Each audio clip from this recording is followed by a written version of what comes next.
কুতুবুল আকতাব হযরত আলী শাহ রহমতুল্লাহ আলাইহি জামে মসজিদ। এই মসজিদের সামনেই বাজার,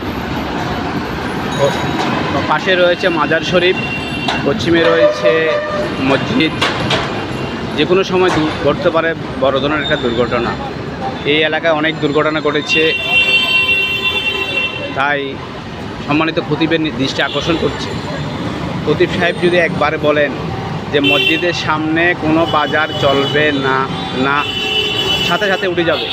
শুধু একবার বললে, মসজিদের ইমাম সাহেব, খতিব সাহেব হলো মুসল্লিদের স্বামী।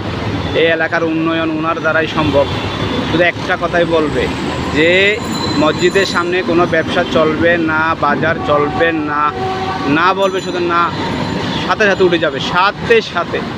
তাই খতিবের দৃষ্টি আকর্ষণ করছি, সকলের সমর্থন চাই। আপনারা যদি চান আমার ইউটিউব চ্যানেল জিয়াউল হক সিটিজিতে সহমত পোষণ করুন।